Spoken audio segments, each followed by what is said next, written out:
Radio Clarín. Radio Clarín de Colombia. Buen día, apreciada audiencia. De nuevo con el noticiero Radio Clarín de Colombia de hoy, 25 de enero del año 2026. Hoy les tenemos noticias desde Colombia, Argentina, Bolivia, Brasil, China, Cuba, Guatemala, Irán, Palestina, USA, Puerto Rico, Venezuela, entre otros. Así es, querida audiencia, entramos en nuestros titulares. Suspende venta de energía al Ecuador tras aranceles anunciados por Daniel Noboa, esto respecto a Colombia con Ecuador. Amenaza a 5 docentes de la institución educativa El Pinal. Continuidad de Áñez y Luis Arce. Se depende no solo del imperialismo, sino también de sus lacayos.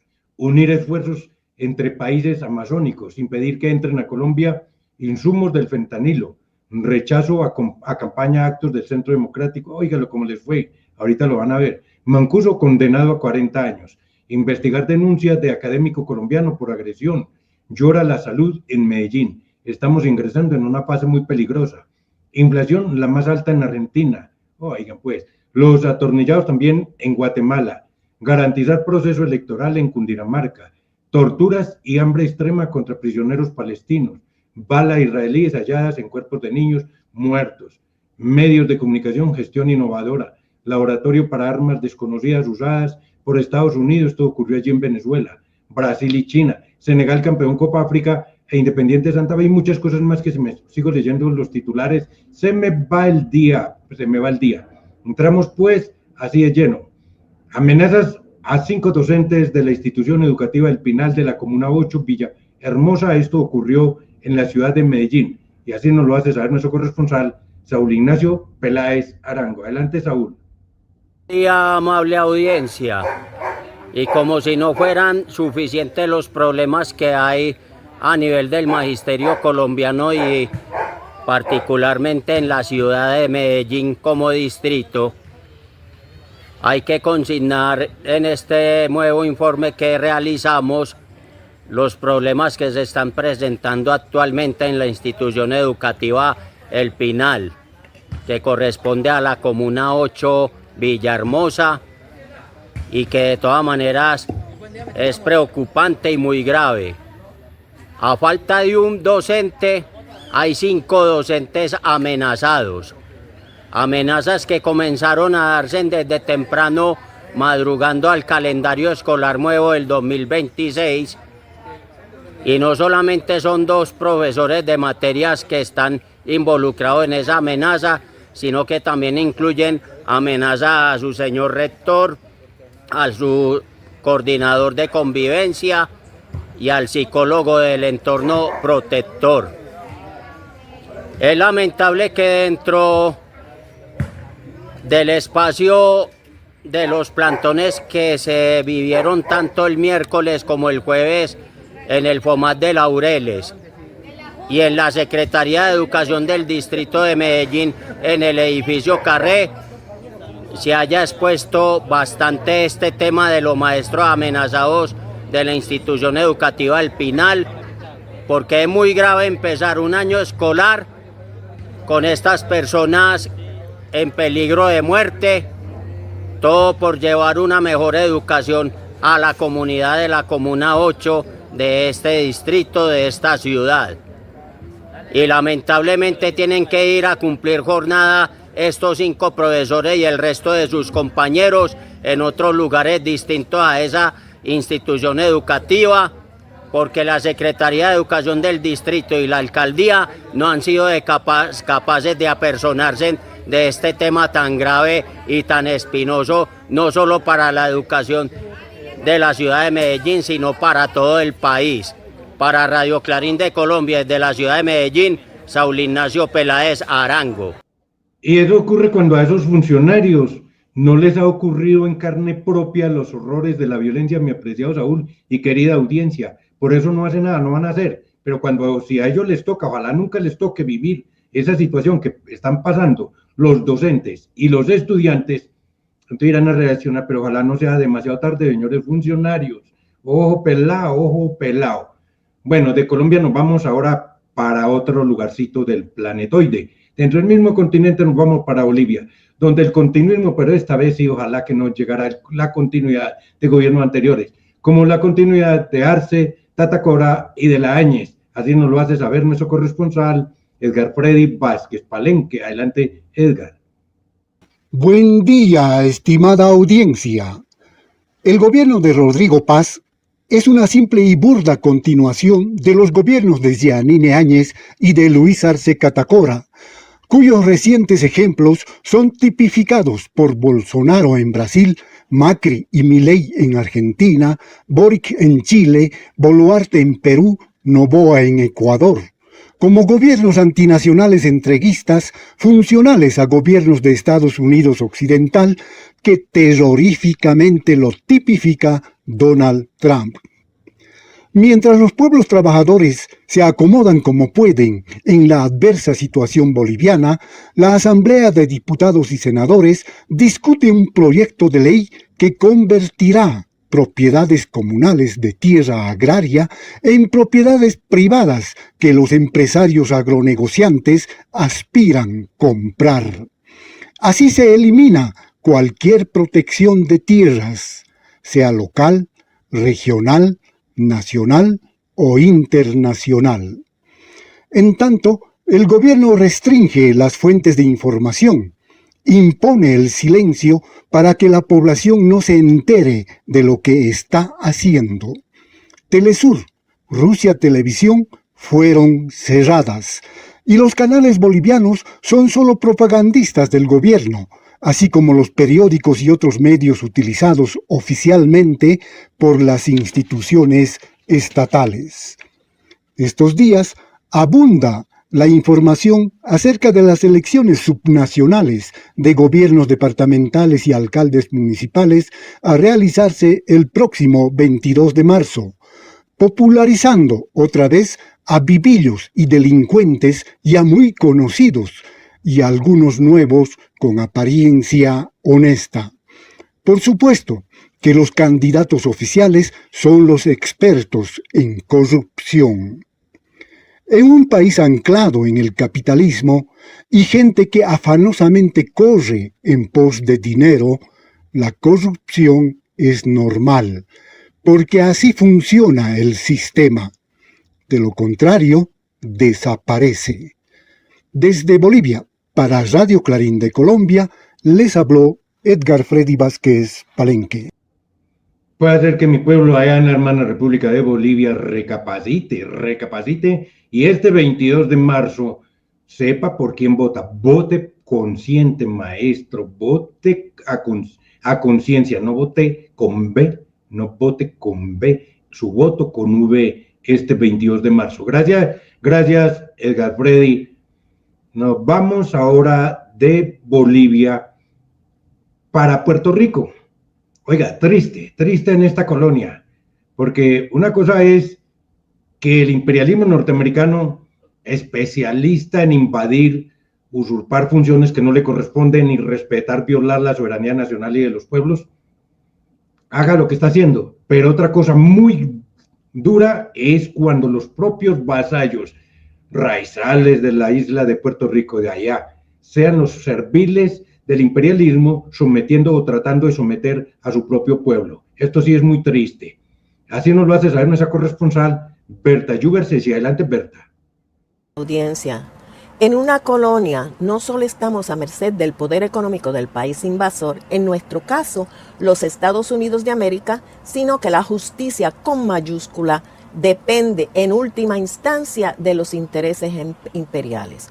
Un ejemplo reciente es el indulto presidencial, es decir, del presidente Trump para la exgobernadora de Puerto Rico, Wanda Vázquez Garcet.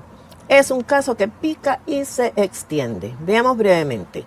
Vázquez Garcet sucedió en la gobernación a Ricky Rosselló, a quien el pueblo sacó de su puesto manifestándose masivamente en el ahora famoso verano del 2019, luego de que saliera a la luz un chat en Telegram donde se burlaba del pueblo de forma muy cruel, considerando además que era a raíz de la devastación producida por el huracán María.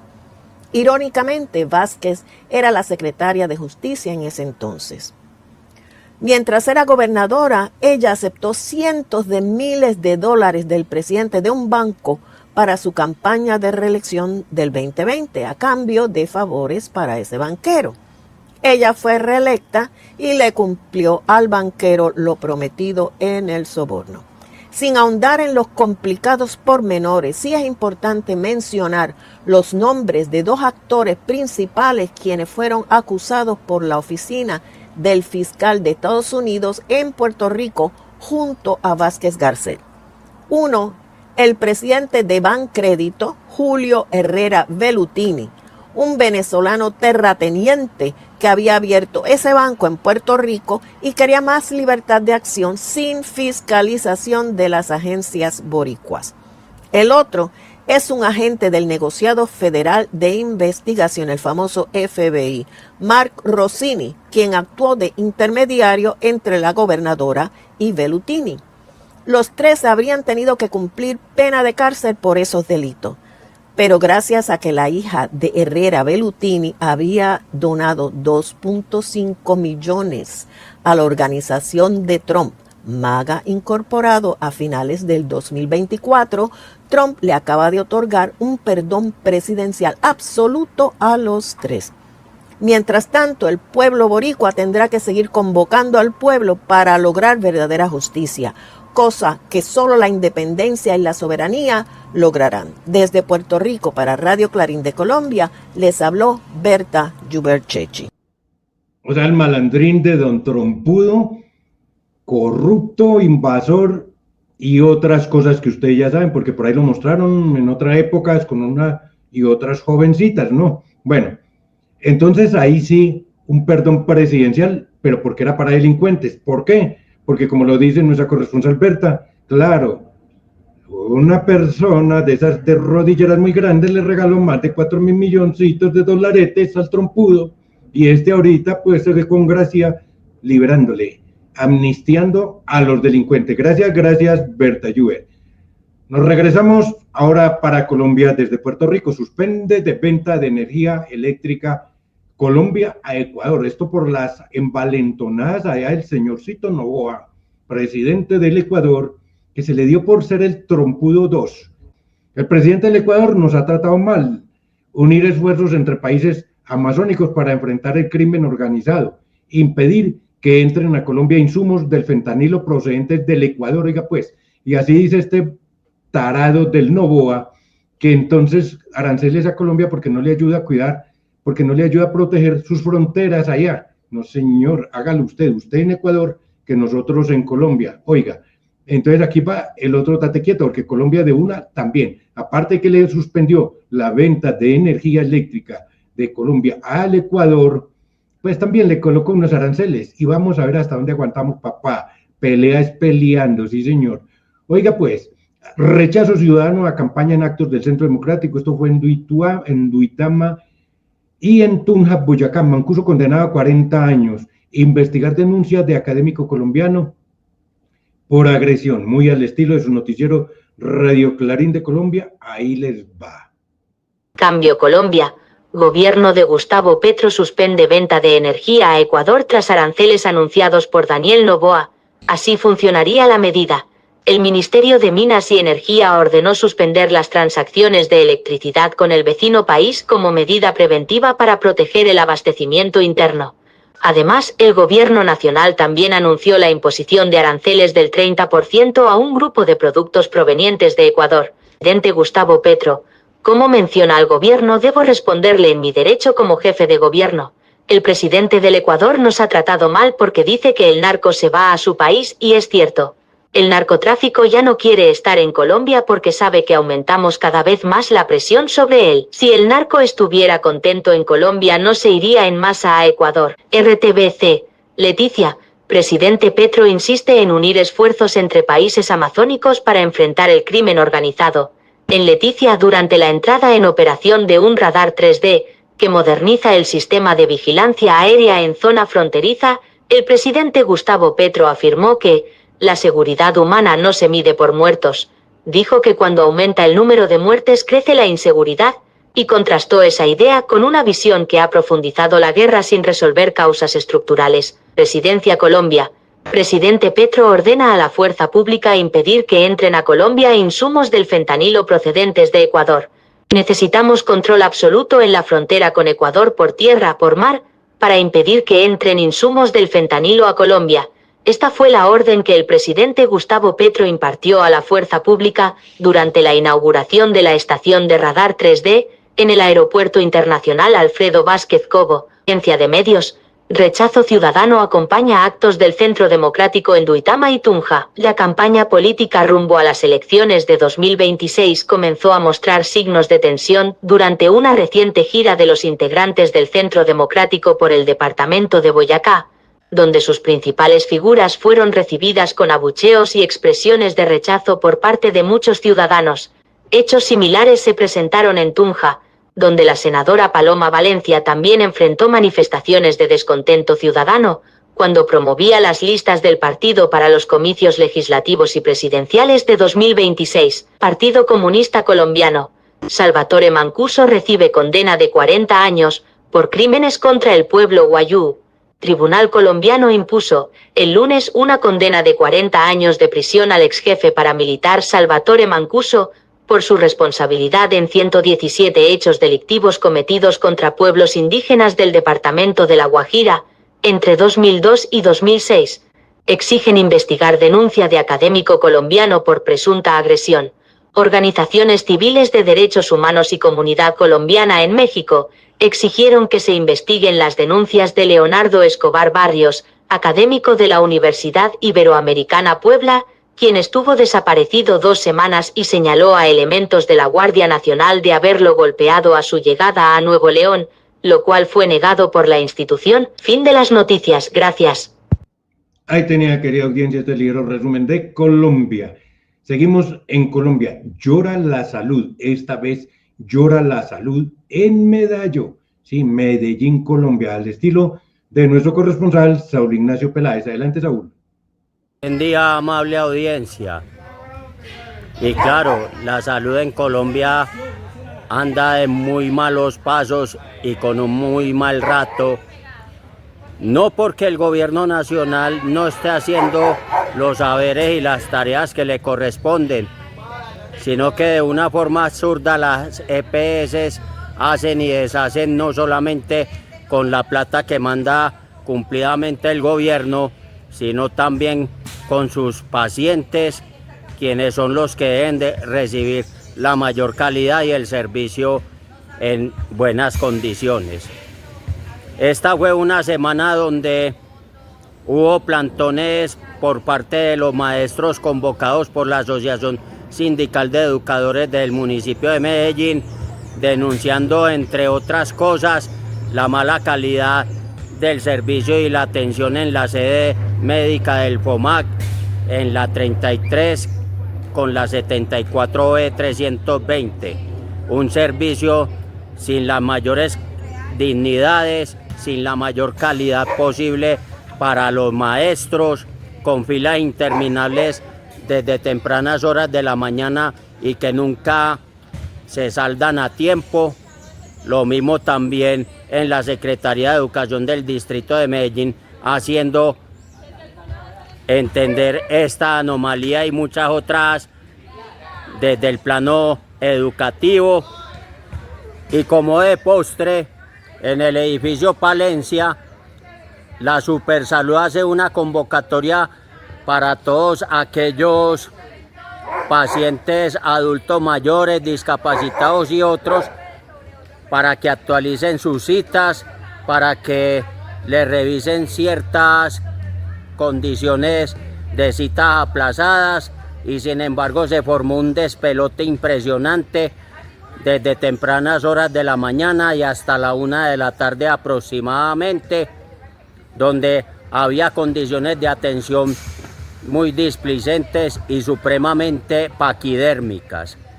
Este tema de la salud en Colombia y sobre todo en la ciudad de Medellín tiene que inquietar mucho al gobierno nacional y a todas las autoridades locales, porque de seguir este derroche de plata sin ver los resultados que necesitan los pacientes y todos los que sirven de la salud, esto va a desembocar en un galimatías que no tiene ningún tipo de explicación. Para Radio Clarín de Colombia, desde la ciudad de Medellín, Saúl Ignacio Peláez Arango. Un verdadero galimatías, verdad.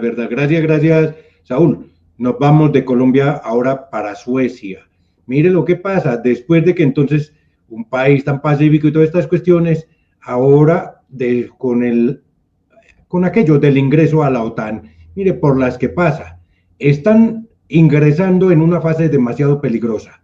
Es cierto, porque no habían ingresado en la OTAN y ya el imperialismo norteamericano mostrándoles de lo que es capaz en servidumbre, colocándoles como servidumbre para desde ahí atacar a otra parte, pero para colocar a este pueblo de servidumbre, a sus gobernantes, también atropellando a su propio pueblo. Y así nos lo hace saber nuestro corresponsal desde Suecia, José Cheo Sánchez. Adelante, Cheo. Salud, audiencia. Estamos entrando en una fase histórica peligrosa. No porque falten discursos, sino porque sobran imperios impacientes. Desde Davos, Vladimir Zelensky lanzó una frase que no debe de leerse como consigna, sino como advertencia histórica. Dijo: Europa debe convertirse en una potencia. No lo dijo por ambición, lo dijo por supervivencia. Cuando Zelensky cuestiona qué significa enviar 40 soldados a Groenlandia, no está hablando de Groenlandia, está hablando del vacío estratégico europeo, de un continente rico pero dependiente, culto pero subordinado, democrático pero incapaz de defenderse sin permiso ajeno. Europa vive una paradoja. Es un centro económico global, pero actúa como periferia militar. Y en la historia, las potencias que no se defienden terminan siendo administradas por otra. Trump y la doctrina del mundo sin ley. En ese vacío reaparece Donald Trump con su Consejo de Paz, un consejo que no habla de diplomacia, sino de poder desnudo. Podemos hacer lo que queremos, dice Trump, y esa frase no es improvisación, es doctrina. Es la misma lógica que justificó Vietnam, Irak, Afganistán, Libia y recientemente Venezuela. La misma idea que reduce al derecho internacional a un solo obstáculo menor cuando choca con los intereses imperiales. Trump no propone paz, propone orden por intimidación. Y cuando una potencia se declara por encima de la ley, el mundo entero entra en zona de riesgo. En el nuevo mapa del poder mundial, el Ártico se ha convertido en frontera estratégica, rutas, minerales, control militar. Y cuando los imperios miran un territorio, casi nunca miran a su gente. Por eso, en Groenlandia importa, porque reivindica el derecho a existir sin ser militarizada. Para Radio Clarín de Colombia les habló desde Suecia José Cheo Sánchez. José Cheo, y que después nos digan, no se lo dijimos. Cuando se afirma Europa debe ser una potencia, es precisamente porque con aquel falso juego del Consejo de Paz, del trompudo del imperialismo norteamericano para tratar de inmiscuirse, en este caso con Groenlandia y contra otros países, deponiendo gobiernos soberanos legítimos, es igual ese Consejo de Paz, igual a España con su Cristóbal Colón en nuestro continente americano, en el año 1492. Es la colonización del mundo. Por eso, o se organizan o nos organizamos, se defienden o nos defendemos o nos llevó el carajo. Porque en un mundo donde no hay leyes, sino solamente la ley del más fuerte, padrecito a llorar se dijo. Bueno, nos regresamos de Suecia para el continente americano. La inflación más alta registrada en los últimos 7 años, ¿saben dónde? No, en la suspicacia, porque usted me dice que Venezuela, porque me dice que Colombia, no, es allá donde el de la peluca, donde el Milei, en Argentina se ha subido la inflación lo más en estos 7 años. Así nos lo hace saber nuestro corresponsal desde Buenos Aires, Alberto Mas. Adelante, Alberto. Audiencia. Se conoció el dato de la inflación de diciembre. Fue del 2,8%, la más alta de los últimos 7 meses, manteniendo una tendencia mensual alcista en este periodo, contradiciendo el relato del gobierno de que han domado la inflación, aunque el ministro de Economía afirmara que es un logro extraordinario. Una inflación que no refleja la real, que es muy superior, ya que la actual medición no muestra la participación que tienen los servicios del transporte, la luz, el gas y la electricidad en el consumo hogareño, después de haber tenido aumentos que han variado en el año entre el 600 y el 900% debido a la quita de los subsidios y la dolarización de los precios. Esto ha generado un impacto en el bolsillo que no reflejan los números oficiales. Estas subas de tarifa superaron largamente el aumento de los salarios. El Estado, al que Milei dice que vino a destruir, ha sido la herramienta utilizada para planchar las paritarias y que no se actualicen debidamente. Esto repercute en el consumo popular, ya no solo en la calidad, sino que también en la cantidad de lo que se consume. El vicepresidente de la Federación de Almaceneros de la provincia de Buenos Aires lo clarificó declarando: a mitad de mes empiezan las bonificaciones porque no se vende la mercadería. Pero esto también se ve en las industrias. Al cierre de pequeñas y medianas empresas durante el 2025, que se calcula en alrededor de 20.000, con un impacto tremendo en la desocupación. Por ejemplo, la industria textil, producto de la importación de ropa confeccionada en el exterior, está operando a menos del 30% de su capacidad de trabajo. Y el promedio de toda la industria, y tomando los datos del oficialismo, cayó por segundo año consecutivo, los dos de Milei, al 57% de su capacidad. Es decir, están paradas 43 máquinas de cada 100, lo que afecta a las grandes empresas que trabajan con el mercado interno también. En medio de este contexto, con caída del consumo, pérdida de puestos de trabajo, cierre de empresas, el gobierno, fiel a los designios de las multinacionales financieras y extractivistas, con sede en Nueva York, Londres y Tel Aviv, el gobierno se desespera por tratar de conseguir los votos en el Congreso para que el mes que viene pretende tratar la ley de modernización del trabajo. Desde Argentina reportó Alberto Mas para Radio Clarín de Colombia. Gracias, Alberto, ahí en Argentina. Bueno, entonces, como los atornillados continúan en toda parte, esta vez desde Guatemala, un análisis que nos hace nuestro corresponsal Marcelo Colousi. Adelante, Marcelo. Guatemala, Centroamérica, están sucediendo cosas. Un grupo mafioso que ya está enquistado en las estructuras del gobierno se resiste a cambiar, a ser removido, sustituido por delincuentes, militares ya en retiro de la vieja guardia, ligados a la Guerra Fría, nostálgicos de la Guerra Fría. Cierto empresariado muy corrupto, en muchos casos ligado a obras de Estado, y luego obras civiles que nunca se terminan, sobrefacturadas. Se han ido enquistando en las estructuras del Estado y han copado todos los poderes, salvo el Ejecutivo. Están en el Legislativo, están en el sistema judicial, están en las alcaldías. Próximamente viene el cambio de fiscal general del ministerio. Todo este contubernio de grupos, de derecha por supuesto, se resisten a ser movidos porque perderían su cuota de altos beneficios, ¿no? Sabemos que toda esta economía subterránea, el narcolavado, por ejemplo, todo esto mueve un importante porcentaje del PBI.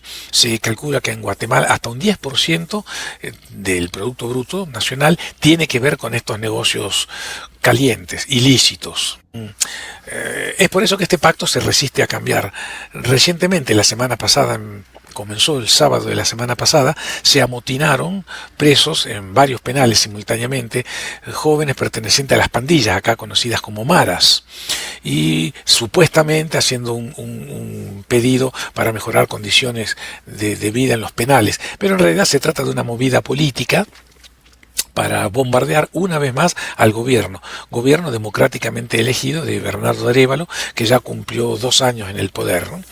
Esta medida intenta crear caos, crear zozobra, poder pedir la destitución de un ministro y eventualmente del presidente. O sea, las mafias están bien empoderadas y continuando con esta acción de desestabilización, de tomar los penales que ya fueron recuperados por la policía, crea caos, zozobra. El gobierno respondió y se colocó estado de sitio por 30 días. Desde Guatemala, para Radio Clarín de Colombia, informó Marcelo Colucci. Gracias Marcelo. De Guatemala nos regresamos a Colombia, donde el gobernador de Cundinamarca, Jorge Emilio Reynel, se encuentra garantizando las condiciones para las próximas elecciones en el mes de marzo de este año, y así nos lo hace saber nuestra amiga, disculpanos, Aiza, nuestra amiga y aliada allá en la Oficina de Prensa y Comunicación de la Gobernación de Cundinamarca, Aiza Trujillo Laguna. La escuchamos, Aiza. Oficina Asesora de Prensa y Comunicaciones de la Gobernación de Cundinamarca, para informarles todo lo que acontece en el momento. Con el fin de garantizar la transparencia, la seguridad y el normal desarrollo de los procesos electorales, la Gobernación de Cundinamarca llevó a cabo el Comité Electoral Departamental con la participación de autoridades civiles, organismos de control, fuerza pública y entidades del orden nacional.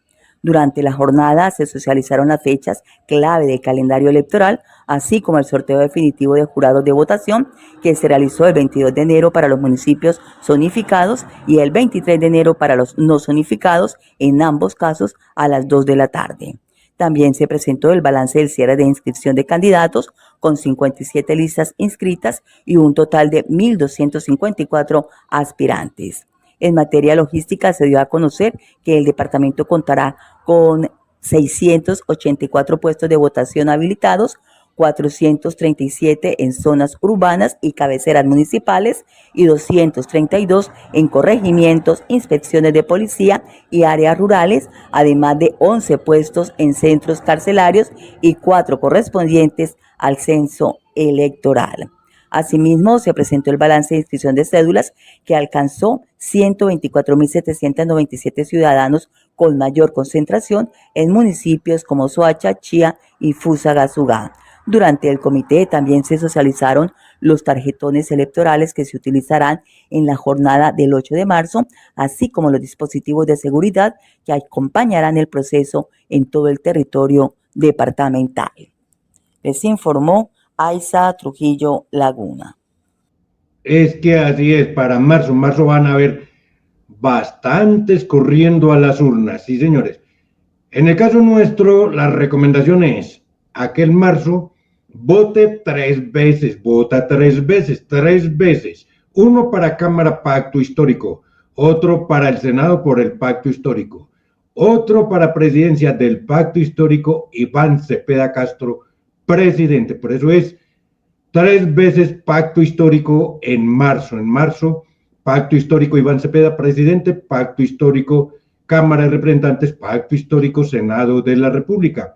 Y nos vamos al plano internacional nuevamente. Torturas y hambre extrema contra prisioneros palestinos. Balas israelíes fueron halladas en los cuerpos de niños muertos, digamos en nombre propio, asesinados, hombre. Medios de comunicación, gestión innovadora. Venezuela, oiga, oído a la caja. Venezuela fue el laboratorio para armas genocidas usadas por Estados Unidos. Este 3 de enero, oiga pues, Brasil y China. Y así pues, muy al estilo de su noticiero Radio Clarín de Colombia, nos vamos con este y apretadito resumen por Latinoamérica y el resto del planetoide. Telesur. Defensoría israelí confirma torturas y hambre extrema contra prisioneros palestinos en sus cárceles. Inspectores oficiales documentan violencia sistemática, desnutrición severa y falta de higiene en centros penitenciarios de Israel, calificando las condiciones como inhumanas. De Press TV, Irán. Balas israelíes fueron halladas en cuerpos de niños muertos en recientes protestas en Irán. Informe. Según informaciones, balas israelíes de calibre militar fueron encontradas en exámenes forenses en los cuerpos de niños muertos por terroristas durante los recientes disturbios con vínculos con grupos extranjeros en todo Irán. Presidente de la República de Cuba Miguel Díaz-Canel Bermúdez. Sostuve conversación telefónica con la presidenta encargada de Venezuela, Delcy Rodríguez. Reiteré nuestra enérgica condena a la agresión militar de Estados Unidos y el secuestro del presidente constitucional Nicolás Maduro y la compañera Cilia Flores. Le manifesté nuestro respaldo y solidaridad con la patria de Bolívar y Chávez, su pueblo y el gobierno bolivariano, así como la decisión de continuar fortaleciendo las históricas relaciones de hermandad y cooperación. Cuba Debate. Medios de comunicación, gestión innovadora. Un camino necesario en la construcción del socialismo cubano.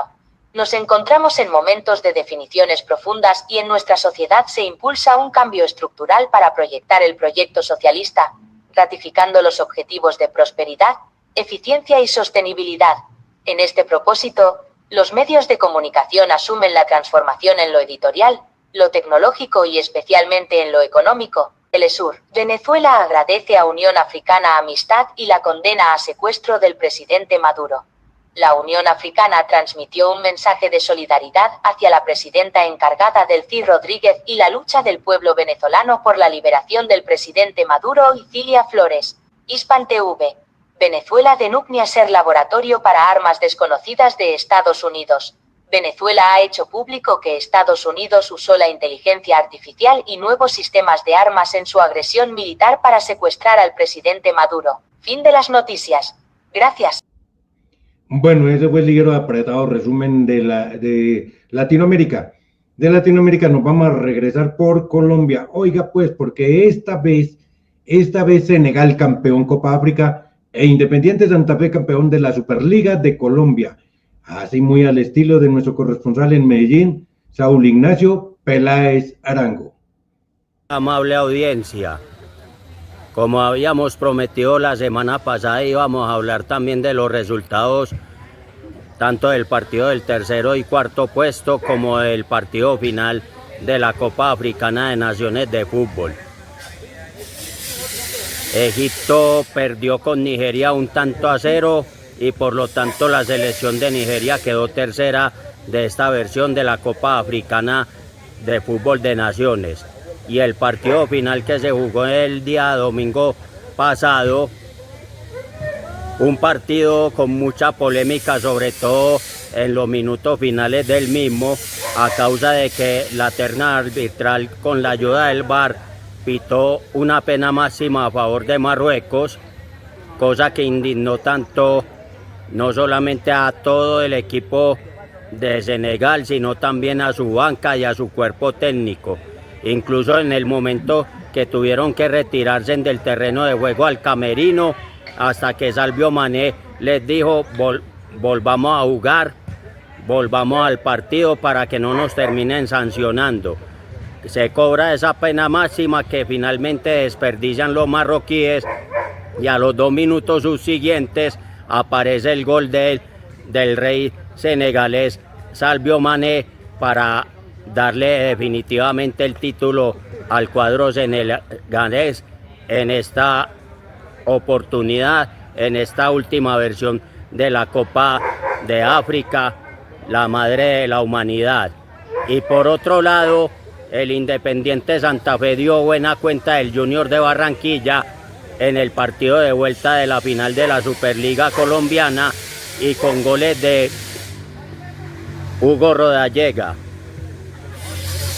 de Murillo y de Namuel Bustos, en el minuto de reposición venció contundentemente al Junior de Barranquilla, que no ha podido levantar cabeza en esta nueva versión, con Alfredo Arias como cuerpo técnico y con la ausencia de jugadores muy importantes como Didier Moreno y el señor José Enamorado, que ya no están con la institución, y hay que volver a armar las cosas desde el principio.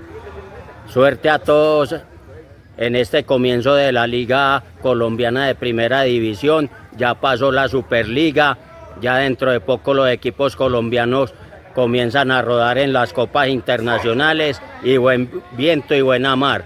Para Radio Clarín de Colombia, desde la ciudad de Medellín, Saúl Ignacio Peláez Arango. Gracias, Saúl Ignacio. Y así, querida audiencia, vamos llegando al final, pero no obstante, recordándoles, en marzo, vote 3, pacto histórico 3 veces. Pacto histórico Iván Cepeda, Presidencia de la República. También para Cámara, pacto histórico. Para Senado, pacto histórico. Se la repito ya, pacto histórico Iván Cepeda, Presidente, pacto histórico Cámara de Representantes, pacto histórico Senado de la República. Y así, querida audiencia, nos vemos el próximo día. Radio Clarín. Radio Clarín de Colombia.